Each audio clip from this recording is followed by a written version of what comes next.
Hello students, आप सभी का इस YouTube चैनल पर बहुत स्वागत है। आज से मैं एक एजुकेशनल सीरीज शुरू कर रहा हूं, जिसमें मैं फिजिक्स से रिलेटेड कॉन्सेप्ट्स को एक्सप्लेन करूंगा, जिससे आपके मन में इतने अच्छे सब्जेक्ट के लिए जो डर भरा है वो दूर होगा। साथ ही ये श्योर है कि इसमें आपका इंटरेस्ट बढ़ने लगेगा। इस सीरीज का फायदा किन्हें होने वाला है?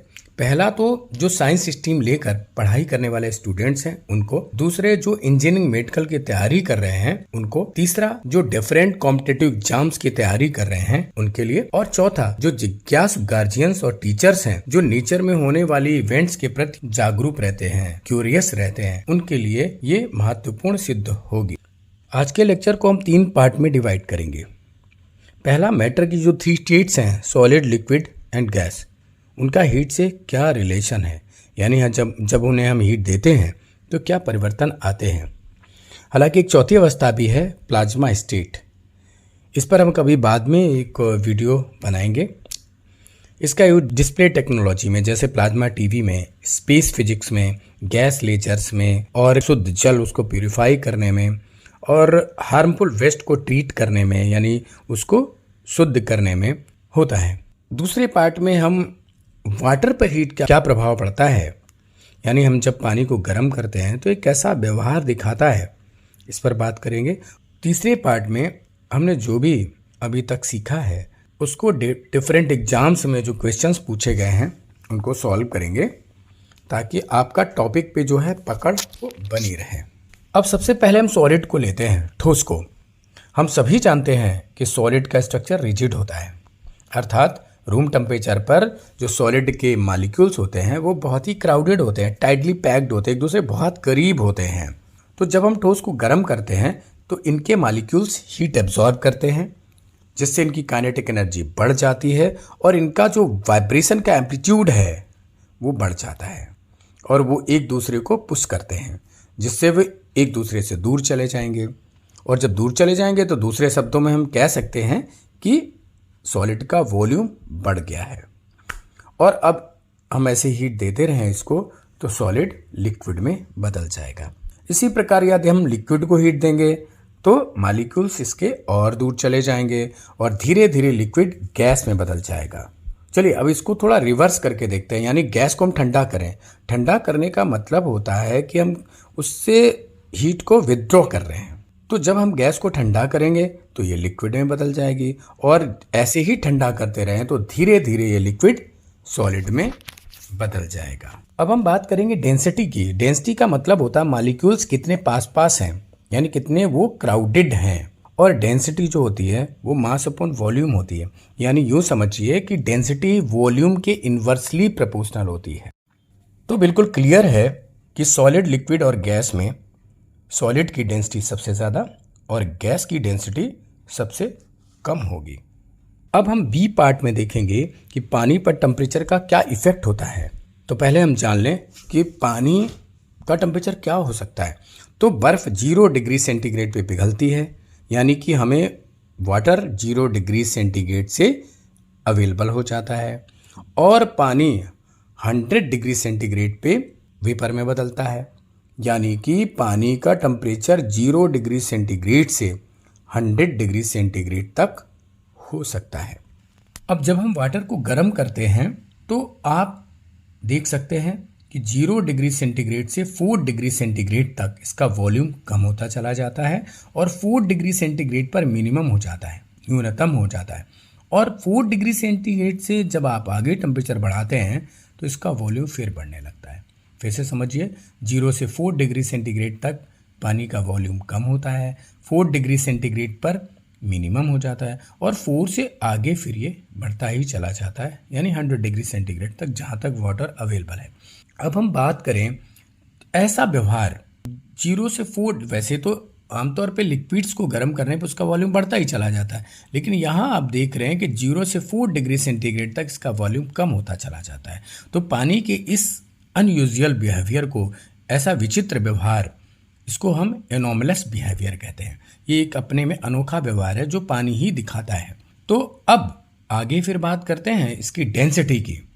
तो हम जानते हैं कि डेंसिटी वॉल्यूम के इन्वर्सली प्रोपोर्शनल होती है, यानी 0 से 4 डिग्री सेंटीग्रेड तक वॉल्यूम तो आपने देखा कि कम होता चला जाता है, तो निश्चित है कि डेंसिटी 0 से 4 डिग्री सेंटीग्रेड तक बढ़ती ही चली जाएगी और वॉल्यूम 4 डिग्री सेंटीग्रेड पे मिनिमम हो जाता है, यानी डेंसिटी मैक्सिमम हो जाएगी। फिर 4 से 100 डिग्री सेंटीग्रेड तक वॉल्यूम बढ़ता जाता है, यानी कि डेंसिटी 4 से 100 डिग्री सेंटीग्रेड तक कम होती चली जाएगी, यानी कि डेंसिटी 4 डिग्री सेंटीग्रेड पे मैक्सिमम होती है। और ये होती कितनी है?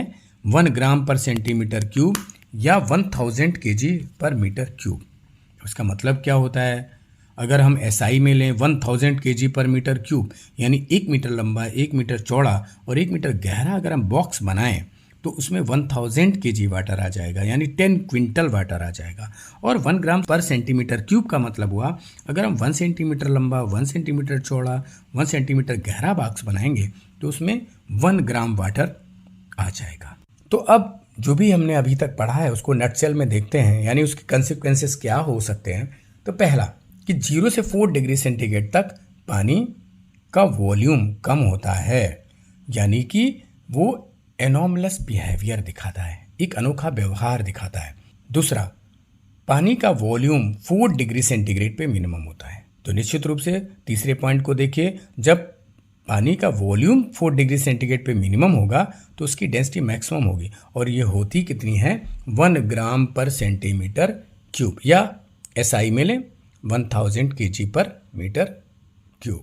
अब हम C पार्ट पर चलते हैं, यानी कि A और B में जो भी हमने अभी तक पढ़ा है उस पर हम कुछ क्वेश्चन सॉल्व करेंगे, यानी ऐसे प्रश्न जो डिफरेंट कॉम्पिटिटिव एग्जाम से पूछे गए हैं या ज़रूरी हैं उनको हम पढ़ेंगे। तो पहले क्वेश्चन को आप देख सकते हैं, पानी का घनत्व तो अधिकतम होता है। ये किस एग्जाम में पूछा गया है बहुत महत्वपूर्ण नहीं है, महत्वपूर्ण ये है कि ये एक इंपॉर्टेंट क्वेश्चन है, इसको समझना होगा। तो हम लोगों ने देखा था कि 4 डिग्री सेंटीग्रेड पर पानी का वॉल्यूम मिनिमम और डेंसिटी मैक्सिमम होती है, यानी इसका आंसर बी हुआ। बिल्कुल क्लियर है, आप देख सकते हैं ग्राफ से 0 से 4 डिग्री सेंटीग्रेड तक डेंसिटी बढ़ती है, मैक्सिमम हो जाती है और फिर घटने लगती है। वॉल्यूम इधर आप देख सकते हैं जो बिल्कुल इन्वर्सली प्रोपोर्शनल होता है, यानी इसका आंसर हुआ जाके बी। अब अगले क्वेश्चन पे चलते हैं। जल का घनत्व अधिकतम होता है, यहाँ पर सेल्सियस की बजाय केल्विन में पूछा गया है। तो हम अच्छे से जानते हैं कि जब सेल्सियस को हम केल्विन में बदलते हैं तो 273 ऐड कर देते हैं। तो जब 4 डिग्री सेंटीग्रेड पे 273 ऐड करेंगे तो हम लोग का जो आंसर आएगा वो बी आएगा, यानी 277 केल्विन। अब हम नेक्स्ट क्वेश्चन पर चलते हैं। आप देख पा रहे हैं कि पानी का घनत्व क्या है। तो हमने अभी देखा था कि पानी का जो घनत्व है 1 ग्राम पर सेंटीमीटर क्यूब होता है CGS में अगर लेंगे, और अदरवाइज 1000 kg पर मीटर क्यूब होता है। घन क्यूब का मतलब घन होता है, घन मीटर। तो आप देख सकते हो कि यहाँ पे 1000 kg, यानी कि इसका आंसर जो होगा वो ए होगा, 1000 kg पर मीटर क्यूब। अब अगले क्वेश्चन पर चलते हैं। जल के आयतन में क्या परिवर्तन होगा यदि तापमान 9 डिग्री सेंटीग्रेड से गिराकर 3 डिग्री सेंटीग्रेड कर दिया जाए? हम लोगों ने पढ़ा था कि 0 से 4 डिग्री सेंटीग्रेड तक वॉल्यूम कम होता है। जैसा कि आप देख पा रहे हो 4 डिग्री सेंटीग्रेड से आगे फिर वॉल्यूम बढ़ने लगता है।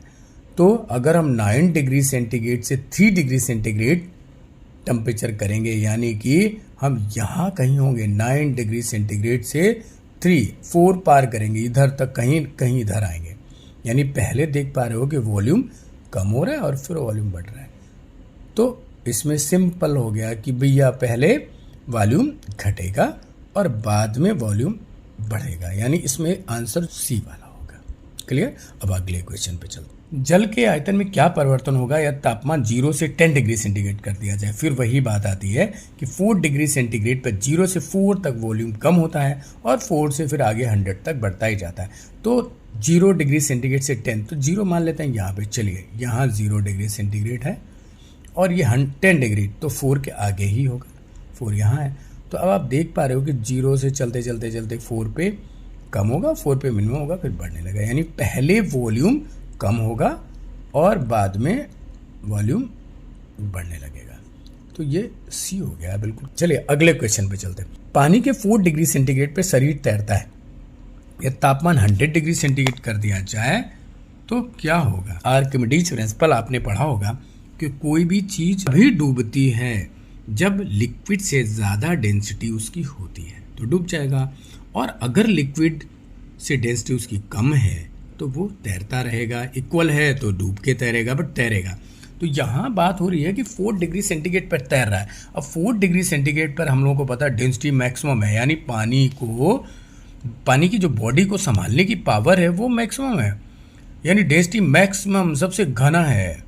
अब 100 करेंगे, जब आप टेम्परेचर 4 से आगे बढ़ाते थे तो डेंसिटी कम होती थी। जब डेंसिटी कम होने लगेगी बॉडी क्या करेगी, उसमें डूबना शुरू हो जाएगी। चूंकि पानी की डेंसिटी, लिक्विड की डेंसिटी जैसे ही कम होगी बॉडी से, वैसे ही वो अंदर डूबना। तो इसमें बिल्कुल क्लियर है, शरीर डूब जाएगा। यानी कि जैसे जैसे डेंसिटी कम होती चली जाएगी और वो बॉडी क्या होगी, उसमें सिंक करती चली जाएगी। आपको एक बात बता दूं कि अर्थ पर जो जीवन है वो पानी के इसी एनॉमलस बिहेवियर के कारण ही चल रहा है, जिसे हम किसी लेक्चर में एक्सप्लेन करेंगे तो आपको बहुत आनंद आएगा। अब चलते चलते आपके लिए एक प्रश्न है जो मैंने कुछ पीसीएस एग्जाम में फेस किया है कुछ स्टेट्स के। एक बीकर है जिसमें पानी भरा हुआ है, फुल भरा हुआ है, 100% बीकर भरा हुआ है और वो पानी है 4 डिग्री सेल्सियस का। अब पहली एक्शन कि हम उसको गर्म करेंगे, दूसरी एक्शन कि हम उसको ठंडा करेंगे। अब किस केस में पानी बीकर से बाहर गिरेगा, दोनों केस में गिर जाएगा या किसी एक केस में गिरेगा या दोनों में ही नहीं गिरेगा, ये आपको समझना है, निकालना है और पढ़ के अच्छे से नोट कर लीजिए, समझ लीजिए। अब हम लोग नेक्स्ट लेक्चर में मिलेंगे और सभी लोग अगर मन लगाकर पढ़ाई करेंगे तो मुझे लगता है कि ये बिल्कुल क्लियर हो गया होगा, इसमें कोई डाउट बचा नहीं होगा। फिर भी कोई डाउट है तो हम अगले लेक्चर में कोशिश करेंगे कि इसको दूर कर दें। चलिए, थैंक यू, मिलते हैं अगले लेक्चर।